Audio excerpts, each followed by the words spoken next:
It's your boy, JD the Black Pilot, here with the 4-part video on how I selected my flight school. Check it out. Okay, let's go.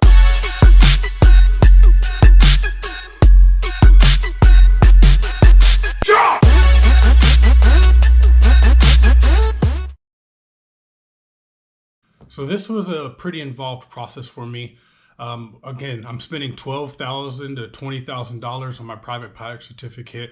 So it was important to me that I made an informed decision to limit the amount of money that I was going to waste and the amount of time that I was going to waste as well. So I broke the search down into 2 steps. The first one was determining how far I wanted to drive or to travel. And then the second was to determine how many schools were within that distance that I set. Determining how far I wanted to drive also determined how often and how long I would be able to fly. So I thought about time, the time that it took to get to the school, the time that it took to get from the school.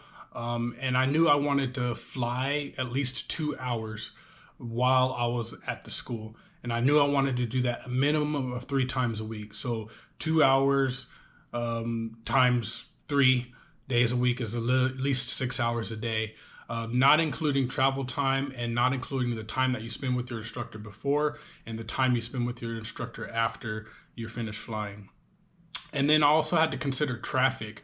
I know the area that I was living in and I knew roughly how many airports were in the area, but I had to take into account traffic. So if I was traveling south in the morning, I knew that I would be going with the commute, and I knew that that could add substantial amount of time getting to the school if I chose a school that was down south. And then I had to think about the cancellation policy if I was running late. And so those are the things that I thought about when I was considering the distance that I wanted to drive. So I tried to build in a buffer within that, but so those are the 2 things that I considered in regard to determining how far I wanted to travel.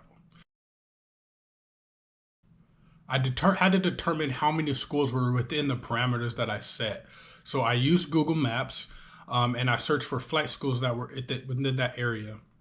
In my case, I knew that there were 3 airports that were within the 30 to 45 minute time frame that I selected.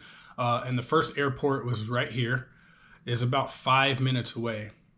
The other 2 are about 35 minutes away. One's right here and the other one's right here. So once I determined that, I looked at all of the flight schools that were within parameters and I set off calling them. So check out part 2 of my series, Calling Around, and you can like, subscribe, and hit the bell notification so you can be notified when that video is released.